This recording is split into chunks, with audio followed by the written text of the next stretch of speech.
Question number 3 discuss करेंगे बेटा। Exercise 9.1 का चैप्टर 9 एप्लीकेशन ऑफ ट्रिग्नोमेट्री मतलब हाइट एंड डिस्टेंस, और इसको पढ़ा लीजिए मेरी तरफ से वेरी इंपॉर्टेंट क्वेश्चन। ठीक है, ये क्वेश्चन के जो मीनिंग है वो समझाता हूँ आपको क्या कह रहा है। क्वेश्चन का मीनिंग बोल रहा है कि कॉन्ट्रैक्टर वो किसी पार्क में बच्चों के लिए झूला झूलने का जैसा आपने देखा होगा, उसकी वो बात कर रहे हैं, मतलब कर रही है, वो लगा रही है। उसमें दो कंडीशन लगा दी है उसमें कि जिन बच्चों की उम्र 5 साल से कम होगी और एक 5 साल से ज़्यादा होगी,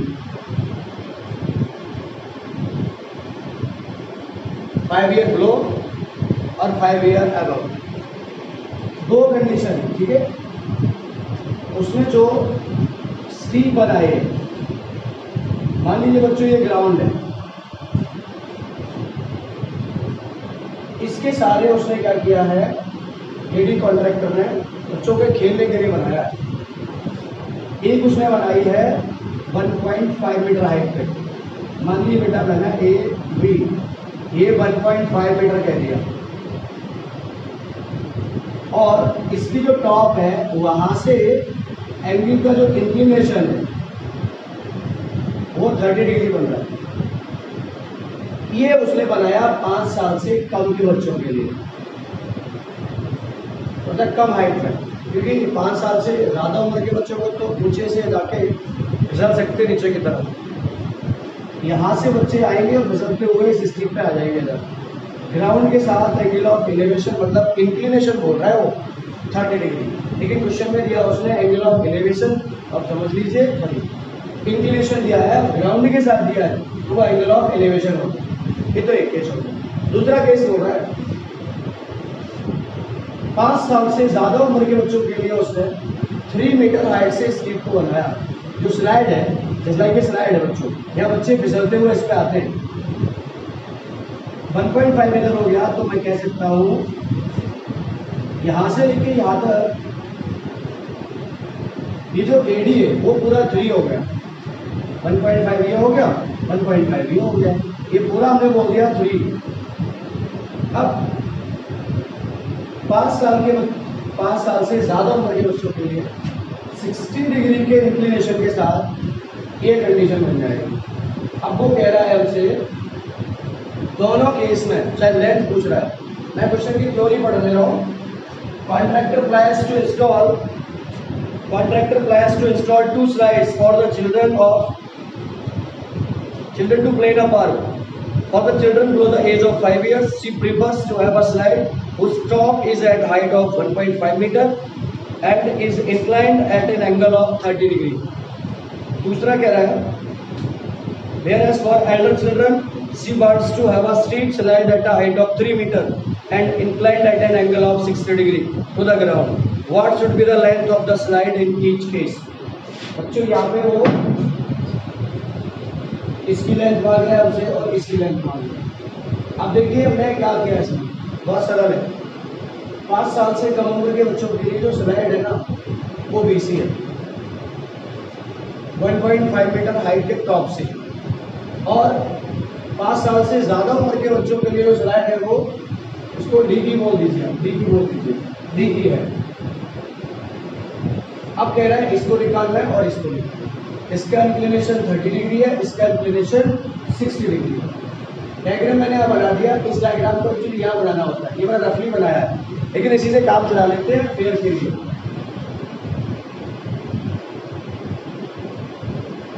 ये जैसा बनाया है उसके लिए मैं लाइट करना है 1.5 metre.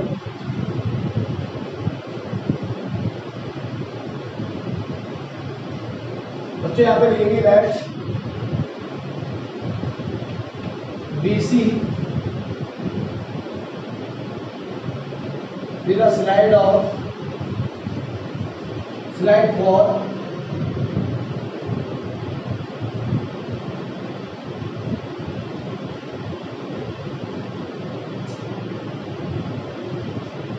5 years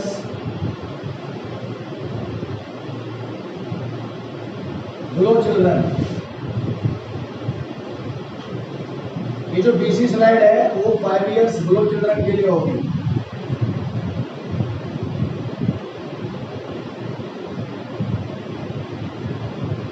Such that angle VCA equal to 30 degree इस केस में। और इसका जो हाइट है टॉप है इसको दिखा सकते हो आप AB and AB equal to 1.5 metre. इसकी लेंथ हमें निकालनी है तो आप कह सकते हो x और इसको कह सकते हो y। इसको बोल सकते हो x और इसको बोल सकते हो y। अब बात करेंगे बच्चों and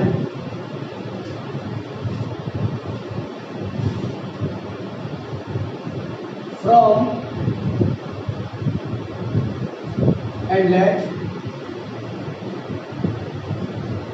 AD via height of 3 metre. जो AD है AD वो 1.5 ये हो गया 1.5 पूरा टोटल हो गया 3 metre. AD via height of 3 metre from ground से 3 मीटर ऊंचा है। तो बात करेंगे DE via स्लाइड for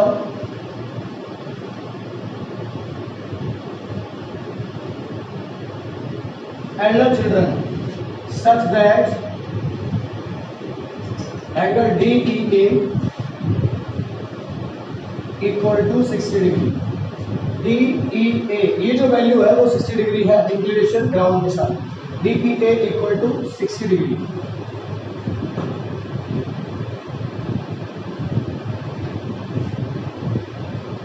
ये 3 मीटर हो गया।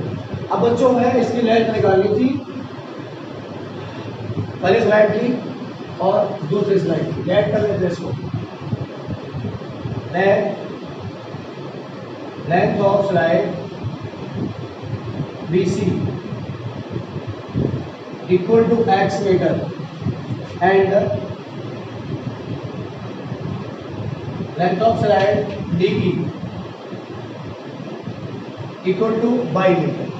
ये फिगर के अकॉर्डिंग हमने जो कंडीशन है उसको लिख दिया। अब इसमें कुछ भी नहीं करना, सिर्फ एक सिंपल सा और तरीका अपनाना है आपको। केस 1 कह दीजिए इस ट्रायंगल के लिए, केस 2 कह दीजिए इस ट्रायंगल के लिए। केस 1 में आप 30 डिग्री देख रहे हो, 30 के लिए 1.5 मीटर है परपेंडिकुलर और ये हाइपोटेन्यूस। तो सोचिए इस ट्रायंगल में क्या इन्वॉल्व हो रहा है, परपेंडिकुलर और हाइपोटेन्यूस। 30 डिग्री के लिए 30 के लिए परपेंडिकुलर और ये हाइपोटेन्यूस। परपेंडिकुलर हाइपोटेन्यूस किस में आता है, साइन में आता है और कोसाइन में आता है। हम यहाँ लिखेंगे एंड नाउ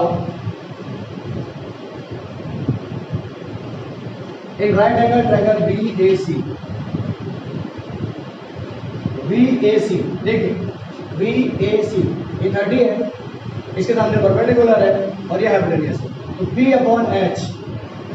और H इसमें इन्वॉल्व होता है तो साइन में इन्वॉल्व होता है। किससे, पाकिस्तान भूखा प्यासा अपॉन हिंदुस्तान हरा भरा। पाकिस्तान भूखा प्यासा अपॉन हिंदुस्तान हरा भरा। P अपॉन H क्या हो गया, साइन। B अपॉन H क्या हो गया, कॉस। और P अपॉन B क्या हो गया, tan. P upon H involve हो रहा है साइन, लिखूंगा इसको sine theta equal to P upon H perpendicular upon hypotenuse. यहाँ पे आप डायरेक्ट नहीं लिखिएगा इसको, इसका जो नामकरण है उसको करना है।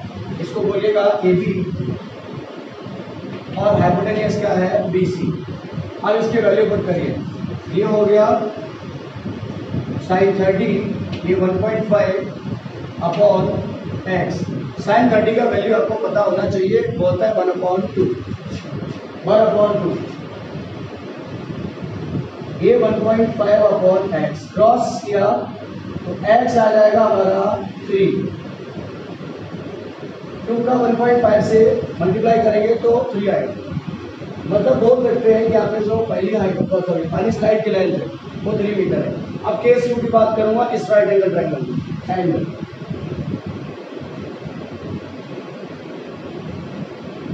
DAE ये वर्टिकल है बच्चों, ठीक है, ध्यान रखना इसका वर्टिकल हाइट है डी ए ई, ये 60 है, इसके लिए ये परपेंडिकुलर है डी है और ये इसकी हाइपोटेन्यूज है, कोई सी दो साइड इन्वॉल्व होंगे, इसमें भी परपेंडिकुलर हाइपोटेन्यूज बोल देंगे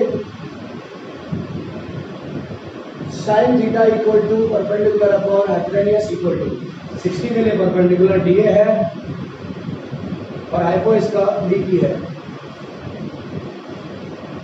sign 60 equals to perpendicular 3 metre, इसकी लेंथ 3 है, देखो D 3 upon D E by, इसका वैल्यू होता है √3/2 इक्वल टू 3/बाई, क्रॉस मल्टीप्लाई करेंगे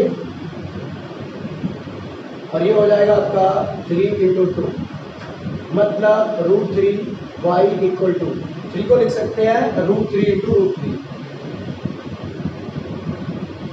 इंटू 2, 3 को √3 इंटू 2, √3 से √3 कैंसिल हुआ, y इक्वल टू आया 2√3 मीटर, 2√3 मीटर, ठीक है।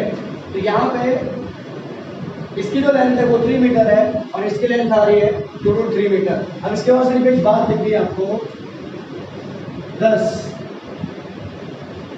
Length of slide VC equal to 3 metre and length of slide DE equal to 2√3 metre.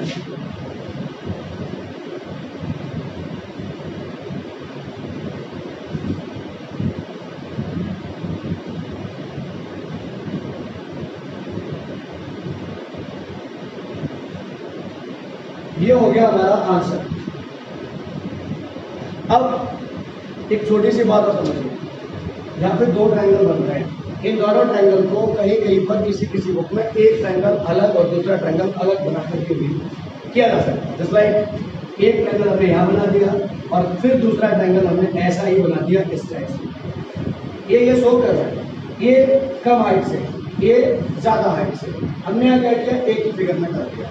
जब एक साइड बच्चे इधर झूलेंगे, घूमेंगे, फिसलेंगे तो दूसरी तरफ ऐसे हो सकते हैं। और उसने कॉन्ट्रैक्ट जो लिया था वो उस पार्क में लगाने का लिया है, तो यहाँ पे वो वेरीफाई नहीं कर रहा है कि सेम वर्टिकल पोल के साथ बनाना है दोनों को या डिफरेंट के साथ बनाना है, इसलिए हमने एक से बनाया या दो से बनाया। ज़्यादातर क्वेश्चन की जो लैंग्वेज होती है वो इसको बदलेगा, ये एनसीईआरटी का क्वेश्चन नंबर 3 है, लेकिन वो यहाँ पे थोड़ा सा बदलेगा। जब भी एग्जाम में इस क्वेश्चन को रखेगा तो जरूर यहाँ पे बोलेगा सेम वर्टिकल हो, वर्टिकल जो है वो सेम बोलेगा, पक्का बोलेगा, तभी इस डायग्राम को आपको फॉलो करना है। और वैसे वर्टिकल सेम वर्टिकल पे दोनों साइड ना भी बोले तब भी आप उसी को फॉलो करिए और बोले तब भी करिए, कोई फर्क नहीं पड़ता। अब क्वेश्चन एक ये और आता है कि बच्चे जब इसमें चढ़ के जाएंगे, कुछ इधर से चढ़ के जाएंगे, जो यहाँ तक जाने वाले 5 साल से कम उम्र के बच्चे हैं वो यहाँ तक जाएंगे, इधर से नीचे आ जाएंगे स्ट्रीट पे। 5 साल से ज़्यादा उम्र के बच्चे हैं वो इधर जाएंगे, यहाँ आ जाएंगे। आप चाहे अलग फिगर बनाओ, चाहे सेम फिगर बनाओ, ये बनाओ चाहे ये बनाओ, कोई फर्क नहीं पड़ता, बस कैलकुलेशन करके आपका आंसर सही आना चाहिए। क्वेश्चन नंबर 4, इसकी थोड़ी बड़ी समझदार है और आपको भी समझना पड़ेगा। वो कह रहा है क्वेश्चन में, the angle of elevation of the top of tower from point on the ground which is 20 metre away from the foot of tower is 30 degree, find the height of tower. अभी theory को लेकर के बचाओ, अगर आपने इसको point two point नहीं लिखा तो the angle of elevation of the top of tower from a point on the ground. अब पहले आप ये बात समझ लीजिए, angle of elevation of the top of tower from the point, देखिए ये भी टावर है ए बी, इसके टॉप से एंगल ऑफ एलिवेशन किसी पॉइंट का 30 डिग्री है, 30 60 30 डिग्री है इस पॉइंट से। तो यहाँ से नहीं देखने का, एलिवेशन बनता है जब हम नीचे से ऊपर देखते हैं। ये पॉइंट आप चाहे इधर मान लीजिए, चाहे इधर मान लीजिए। बच्चों यहाँ पे बोल दिया मैंने पॉइंट दिया है और यहाँ मैंने बोल दिया सी एक पॉइंट ग्राउंड पे है। इस केस में है कि उसका जो ग्राउंड के साथ टॉप को देखने पर एलिवेशन बन रहा है वो 30 डिग्री का बन रहा है। चलिए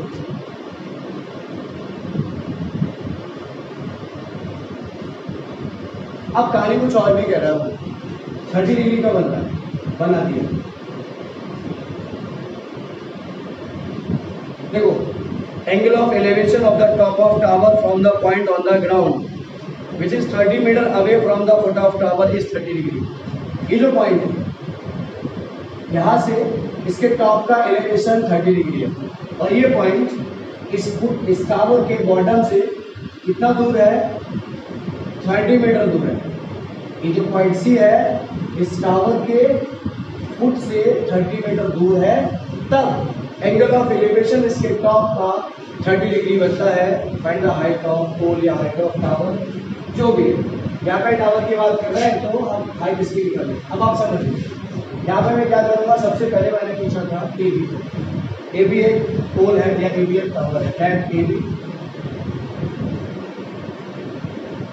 बी टावर। बच्चों इसकी जो हाइट है वो मैं लेट कर लिया एट ए बी टावर। अब समझिए and let C be a point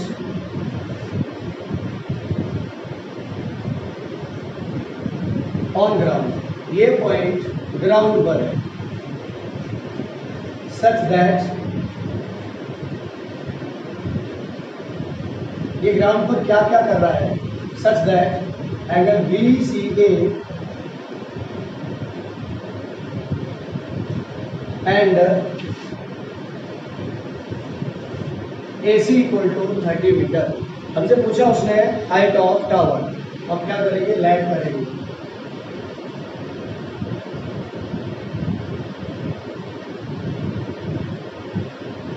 इसकी जो हाइट है उसको क्या लेट कर लिया हमने, H metre. Height of tower is H metre.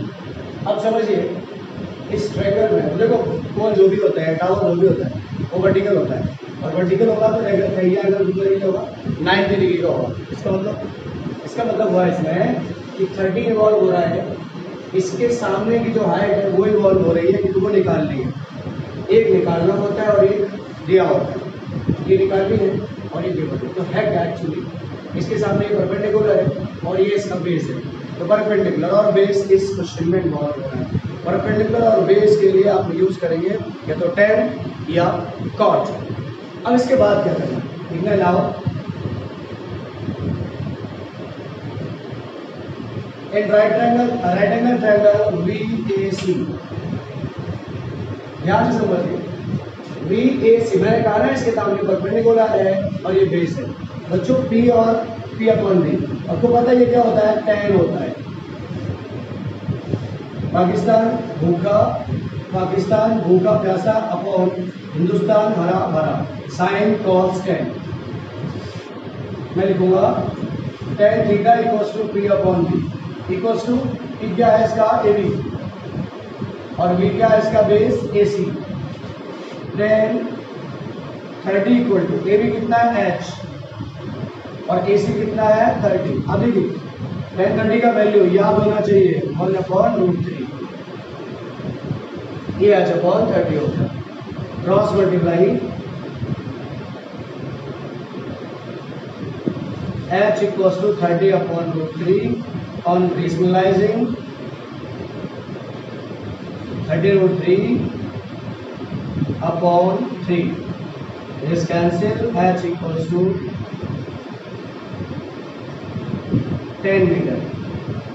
मेरे बच्चों यहाँ पे हाइट हमने लिखा था H मीटर, वो 10 निकल के आ गया। फिर से एक लाइन आपको लिखनी है 10।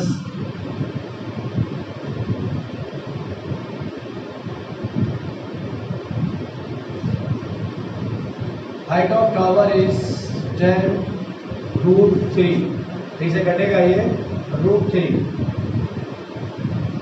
10√3 मीटर, ये इसका आंसर है। ठीक है, क्वेश्चन नंबर 5 करेंगे यहाँ पे हम। आप लोग इसको समझ लीजिए ध्यान से। And now question number 5।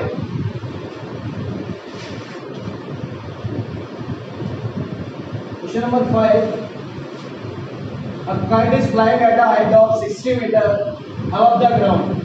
The string attached to the kite is temporarily tied to a point on the ground. The inclination of the string to the ground is 60 degree. Find the length of the string assuming that there is no slack in the string. Actually ये question भी हम करा दिया है पहले, आप इसको इसके साथ कराए एक बात फिर समझिए। एक पतंग उड़ रही है और वो कोई एक पर्टिकुलर हाइट पर उड़ रही है बच्चों। जनरली पतंग उड़ती है, उसकी दो वाइब्रेशन करती है वो, एक ग्राउंड से वर्टिकल हाइट और एक उसकी स्लाइड की से। आप समझिए उसका जो फिगर कह रहा है उसको, उसके बेटा फिगर को समझिए जो क्वेश्चन में कह रहा है। A kite is flying at a height of 60 metre above the ground। एक पतंग है, काइट है, वो 60 मीटर ऊंचाई पर ग्राउंड से 60 मीटर ऊंचाई पर उड़ रही है। देखिए ये मान लीजिए बच्चों ग्राउंड है, ये कोई पॉइंट है ग्राउंड पे, यहाँ से जो काइट है ना वो 60, देखिए ये हाइट हो गई 60 मीटर। मतलब जैसा थ्योरी बोला उसके according a kite is flying at a height of 60 metre above the ground. ठीक है, the string attach to the kite is temporary tight. String की बात कर रहे हैं यहाँ पे, ये जो धागा होता है ना, जो रील का धागा होता है, जैसा एक पतंग वाली रील की बात कर रहा हूँ। काइट यहाँ पर उड़ रही है, इसको टाइट करके बांध दिया है, मतलब जो धागा है इसका वो टाइट कर दिया है, चाहे वो इधर हो या वो इधर हो, कोई फर्क नहीं पड़ता। पतंग उड़ाने वाला कोई व्यक्ति होगा, मतलब कोई बच्चा होगा, तो उसको ऐसे देखेगा, उड़ाएगा ना, इसको देखेगा ऐसे, यहाँ से देख सकता है, वो यहाँ से देख सकता है। जब वो यहाँ से देखेगा, उसकी कंडीशन की बात कर रहा है, angle. String attach to the kite is temporarily tied to the point on the ground. ठीक है, ये जो बच्चों है ना, इसको बोल दिया ग्राउंड पे अटैच कर दिया, इसको टेम्परेरी ग्राउंड पे टाइट करके अटैच कर दिया। The inclination of the string with the ground is 60 degree. ये जो स्ट्रिंग है,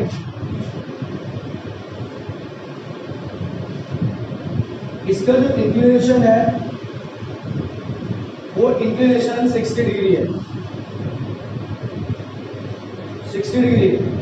find the length of the string. ठीक है बच्चों, इसकी लेंथ बतानी है, इसकी लेंथ बतानी है, मैंने इसको x मीटर बोल दिया,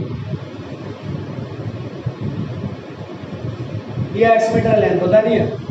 assuming that there is no slack in the string. देखिए इसमें एक भी कर्व नहीं है, जिसको हम बोलते हैं ना, जैसे लाइक गांठ लग जाती है, कर्व हो जाता है, वो इसमें नहीं है। इसको टाइट करके बांध दिया है इससे, और जब ग्राउंड के साथ इसको टाइट किया गया है, अटैच किया गया है, तो 60 डिग्री का एंगल बना रही है। उस पतंग का जो धागा है उसको एक्चुअली स्ट्रिंग बोल रहे हैं बोल। इसकी लेंथ हमें बतानी है, इसकी लेंथ हमें लेंथ क्या कर ली है, जिसकी x मीटर। ठीक है, ये क्या बच्चों, ये आपकी जो पतंग है ना, बी पोजीशन है उस काइट की जहाँ पे काइट उड़ रही है। कितना मीटर ऊंचे है ग्राउंड से, 60 मीटर ऊंचा है। थ्योरी कैसे लिखेंगे इसकी हम, सबसे पहले आप यहाँ से लिखना स्टार्ट करेंगे, फ्लैट v। तो v की बात करो, देखो v पे क्या है, काइट है, flat v the position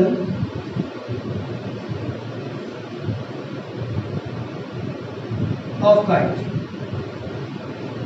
let v be the position of kite is flying। आप लिख सकते हो, क्योंकि वो उड़ रही होगी, वहां पे आराम नहीं कर रही होगी, वो बैठी नहीं होगी, वो उड़ रही होगी, तो आप इसको फ्लाइंग भी लिख सकते हो। ठीक है, अब कहां से बेटा, 60 मीटर अबव द ग्राउंड, तो मैं कह सकता हूं such that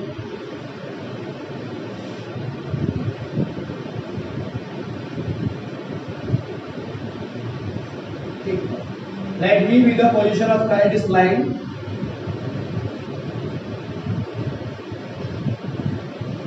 which is 60 meter above the ground। Ground से 60 मीटर ऊंचा है। इसको बच्चों में लिख दूंगा A B equal to 60 metre, ये होगा। ठीक है, अब कह रहा है ये सी मैंने कह दिया, V C we are string.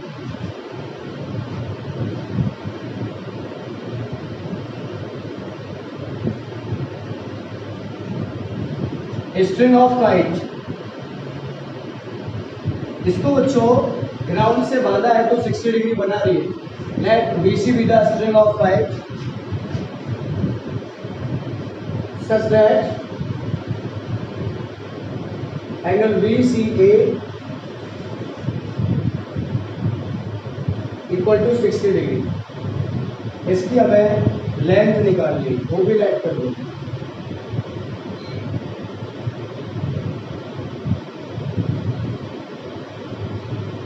x metre. अब देखो क्या इन्वॉल्व हो रहा है इसमें, 60 के सामने ये परपेंडिकुलर है, ये इसके लिए हाइपोटेनियस है। परपेंडिकुलर और हाइपोटेनियस बहुत देर से बता रहा हूँ किसमें इन्वॉल्व होता है, साइन और कोसाइन में। आप करेंगे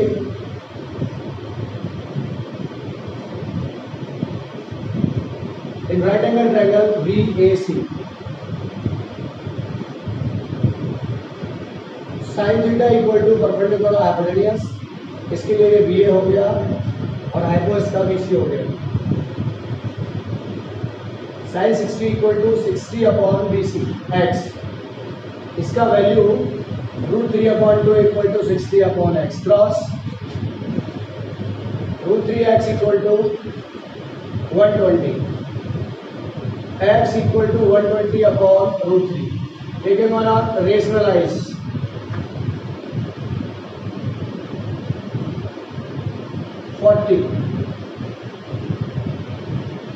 बच्चों मैं कह सकता हूं 10 या देयरफॉर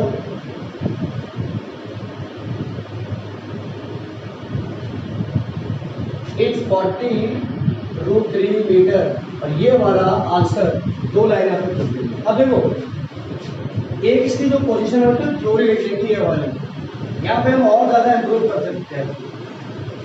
जो क्वेश्चन में दिया है उसी को हम लिख सकते हैं BC with a string of kite which is tied attached to the ground such that inclination with the ground is 60 degree। फिर आप बोलिएगा that is VCA equal to 60 degree। ये लैंग्वेज लिखिए, इसमें 2-3-4 लाइन बढ़ा दीजिए, कोई फर्क नहीं पड़ता है, लेकिन इससे कम नहीं लिखेंगे आप। इससे कम लिखेंगे ना एग्जाम नंबर काट लेंगे। वो थ्योरी अक्सर देखता है इन क्वेश्चंस में, हाइट डिस्टेंस वाले क्वेश्चन में। और ये इसमें जो इंट्रो वीडियो है इंट्रोडक्शन वाले, उसमें मैंने आपको बता भी दिया है कि आखिर एप्लीकेशन ऑफ ट्रिग्नोमेट्री का यूज क्या होता है। वो तो है काइट कहाँ उड़ रही है, उसकी हाइट बतानी है, स्लैंट हाइट बतानी है, कितने एंगल पर उड़ रही है, वो सब में आपको ये ट्रिग्नोमेट्री का यूज मिलता है। कहीं साइन लगता है, कहीं टेन लगता है, कहीं कॉस लगता है। अब बात करूँगा क्वेश्चन नंबर 6 की। देखो ये क्वेश्चन है बड़ा सरल है और ये 2 नंबर में आते हैं।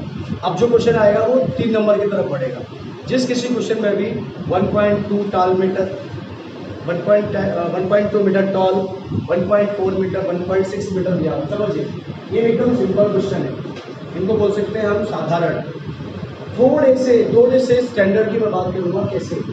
बच्चों एक बात, किसी एक ही क्वेश्चन में 2 इंक्लिनेशन होंगे, एक एलिवेशन हो सकता है तो डिप्रेशन हो सकता है, दोनों डिप्रेशन हो सकते हैं, दोनों एलिवेशन हो सकते हैं। मतलब क्वेश्चन में 2 कंडीशन दी होगी तो वो क्वेश्चन 2 नंबर में नहीं, वो 3 में आ सकता है।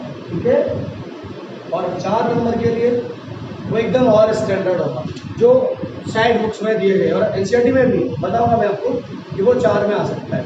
बशर्ते क्वेश्चन 2 नंबर में और 3 नंबर में ही ज़्यादा आता है इसका। और हाइट एंड डिस्टेंस का जो चैप्टर है एनसीईआरटी के जो एक्सरसाइज है उसी में से वो लगभग आ जाता है। और अगले क्वेश्चन की बात करेंगे, क्वेश्चन नंबर 6। क्वेश्चन नंबर 5 बेटा, question number 5।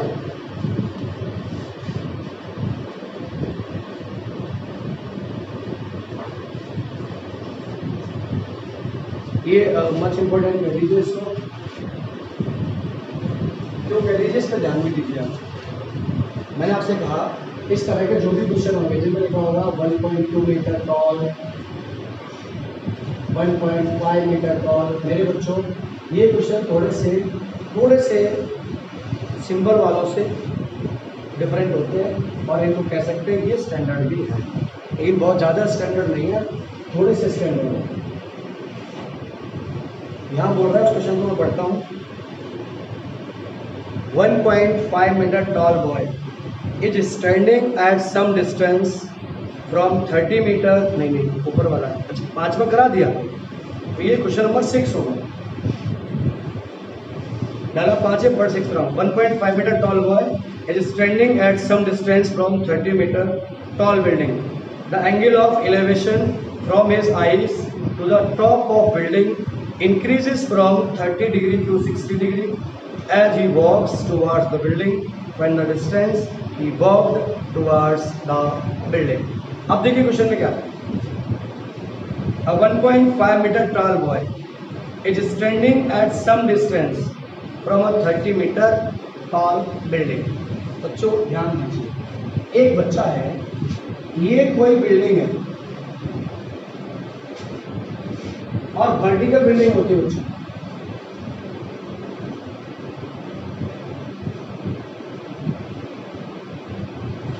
Thirty metre tall building. आप क्वेश्चन देखिए, ए बी मैंने लैब कर दिया, ए बी दिया 30 मीटर टॉल बिल्डिंग।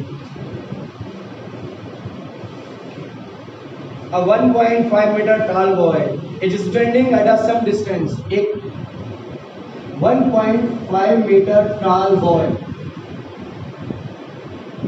इतनी ऊंचाई का एक लड़का, 1.5 मीटर टॉल बॉय, एक लड़का इस बिल्डिंग से कुछ डिस्टेंस पर खड़ा हुआ है।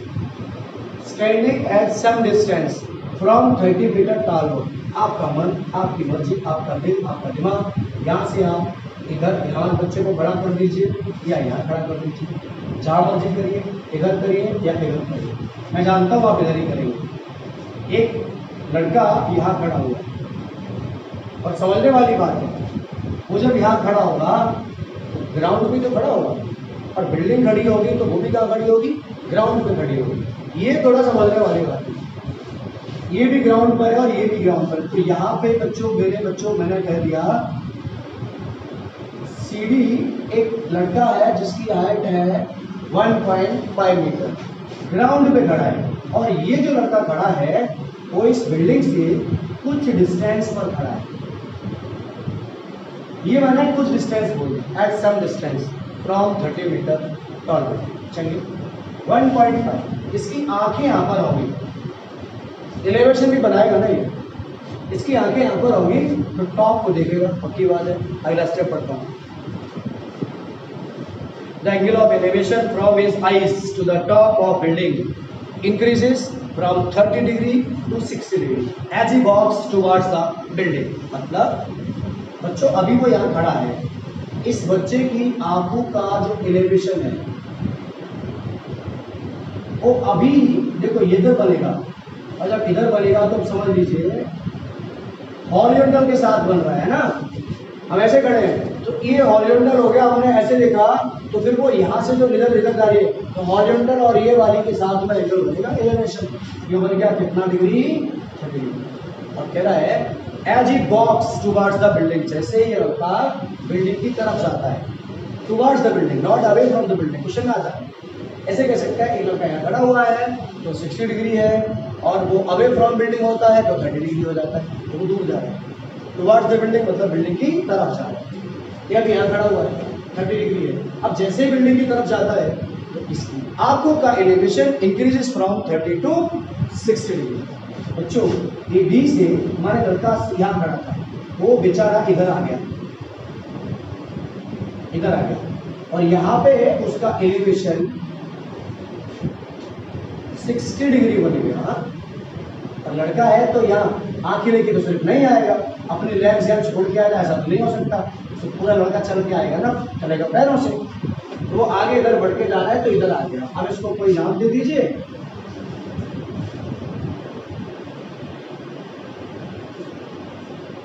ई है।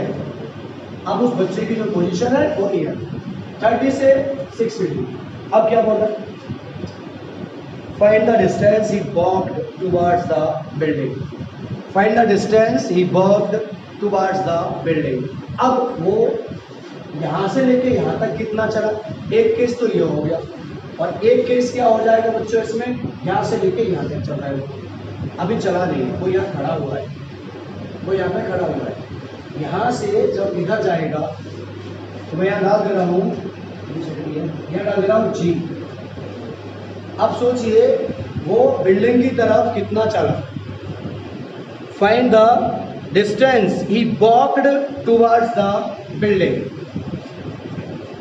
यहाँ था ना वो बिल्डिंग की तरफ कितना गया, वो डिस्टेंस वॉक्ड गया, चला, हुआ, टुवर्ड्स द बिल्डिंग, बिल्डिंग की तरफ वो कितना गया, मतलब ये निकाला।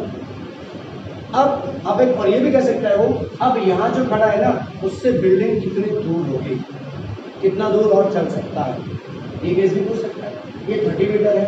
आपको क्या करना है, दो ट्रायंगल हमारे पास, दो कंडीशन हमारे पास, दो टर्म्स हमारे पास, इन दोनों में हमें सिर्फ थ्योरी इसकी लेट करनी है, थ्योरी लेट करनी है। देखिए बच्चों, इसकी थ्योरी मैंने लिख दी है यहाँ पे, आप समझ लो क्या है। ए भी एक 30 मीटर टॉल बिल्डिंग है, अब हाइट 30 मीटर, ठीक है। C D B R tall boy of height 1.5 metre, okay. आगे बोल रहा है बेटा angle of elevation at D is 30 degree. D point पे वो खड़ा है लड़का तो 30 डिग्री एलिवेशन है। जब वो वॉक कर जाता है, after walk towards the building, building की तरफ हो जाता है तो एलिवेशन कितना हो जाता है, 60 degree. Such that angle B D G equals to 30 degree and angle B D G equal to 60 degree. अब उसकी जो पोजीशन है, ये पोजीशन है, ये है, मैं लैंड कर लिया। आपको बोल क्या था हमसे, फॉर द डिस्टेंस जहाँ पे वो वॉक किया है, for the distance as he walk towards the building, तो यहाँ खड़ा था, बिल्डिंग की तरफ कितना बढ़ के गया, तो एक्चुअली हमें निकालना क्या है, एक्स निकालना, ये निकालना है। तो मैंने लैंड कर लिया, डी की equals to X and solve करने के लिए E G equals to Y. अब क्या करना है बच्चों, जरा समझिए ध्यान से। हमें यहाँ देखो ये जो ट्रायंगल है, ये जो ट्रायंगल बन ही नहीं रहा ना, ट्रायंगल यहाँ बन रहा है और यहाँ बन रहा है ना, यहाँ नहीं बन रहा। तो हमें जो परपेंडिकुलर यूज करना है वो कितना यूज करना है, 30 या 28.5। क्यों, ये 1.5 इसकी हाइट है और ये जब चल के आ रहा है तो एंगल यहाँ बन रहा है, एंगल यहाँ बन रहा है, तो ये वाली हाइट भी कितनी हो गई, 1.5 हो गई। आप समझिए ये भी 1.5 हो गई। जब भी हम परपेंडिकुलर की बात करेंगे तो BC लेंगे, और जब BC लेंगे तो कितना लेंगे, 28.5। क्यों, अब देखिए नाउ ये 1.5 है और यहाँ ये छोटा नहीं हो जाएगा और ये भी छोटा नहीं हो जाएगा। इसका मतलब CD equal to AG equals to 1.5। अब बच्चों समझिए ध्यान से, ये निकालना है मुझे, and BG equals to VA minus GA, या VG equals to AB minus AG।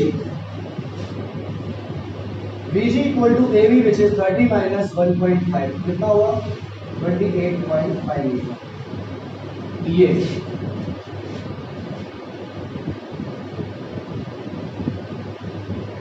यहां से देखेंगे ये वाला। अब समझो पहले किसमें जाना है, इसमें जाना है कि इसमें जाना है। 28.5 इसके साथ हम इसमें जाएंगे तो y निकल आएगा।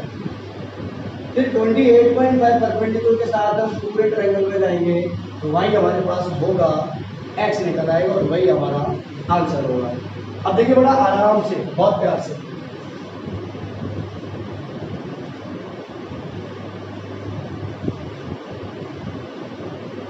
VGE right angle triangle VGE। मेरे बच्चों 60 के लिए परपेंडिकुलर ये हो गया और बेस ये हो गया, तो P और B इन्वॉल्व होता है किसमें, 10। मैं लिखूंगा यहाँ पे tan theta equal to P upon B equal to P कितना है, बोलूंगा VG upon GE। Then 60 equal to BG बोले तो 28.5 अपॉन GEY। इसका वैल्यू होता है √3 cross multiply √3y equals to 28.5 y equal to 28.5 upon root. अब ये जो वैल्यू है उसको ऐसा रहने दीजिए, ऐसे डिवाइडिंग हो जाएगा, रेशनलाइज करने पे इसका आ जाएगा 28.5 रूट 3 अपॉन बच्चों 3, और इसको जब इसमें डिवाइड करेंगे तो क्या होगा, 3 9 जा 27, 1 बचता है, 3 5 जा 15, 9.5 रूट 3 मीटर। ये आंसर आ गया हमारे y का। अब मुझे चाहिए था x, तो मैं जाऊंगा बी जी डी में, एंड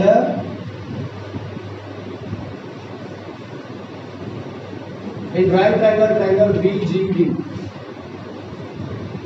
समझिए 30 के लिए परपेंडिकुलर और बेस, फिर से वही tan theta equal to P upon B equal to V G upon C D, tan 30 equal to V G बोले तो 28.5 अपॉन जी डी क्या है आप समझो, जी डी क्या है y प्लस एक्स, जी डी में है y प्लस एक्स, तो ऐसे बोल सकते हो आप G T plus E D, तो इसको डायरेक्ट लिख रहा हूँ मैं y प्लस एक्स। टेन 30 का वैल्यू ये होता है 28.5 अपॉन y क्या है 9.5 रूट 3, ये होता तब भी चल जाता, कोई बात नहीं, 9.5 रूट 3 प्लस एक्स। अब समझिए question, cross multiply 9.5 root 3 plus X equals to, इसका से मल्टीप्लाई होगा तो 28.5 रूट 3। आगे बढ़ेंगे तो x equals to 28.5 root 3 minus 9.5 root 3, x equals to, देखिए इसमें से इसको माइनस करेंगे आप, 0.5 से 0.5 जाएगा, 28 में से 9 जाएगा तो बचेगा 19, और 19 रूट 3, 28.5 में से 9.5 माइनस करेंगे तो 19 बचेगा, तो रूट 3 से रूट 3 तो रूट 3 बचेगा, तो 28.5 रूट 3 में से 9.5 रूट 3 घटा दोगे 19 रूट 3 बचेगा। ये हमारा x है। अब जो इसने बोला हमसे वो डिस्टेंस की theory, find the distance he walk towards the building, तो यहाँ पे बच्चों हम लिखेंगे therefore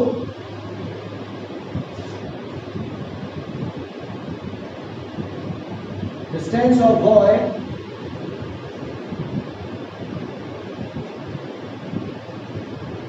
as he walked towards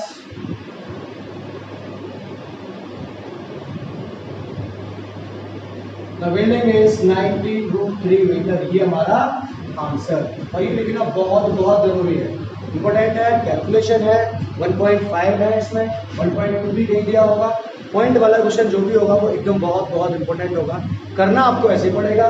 उसमें ये चीज समझनी है आपको, बस ये माइनस प्लस ये वाला और ये समझ लिया तो क्वेश्चन आपका हो गया।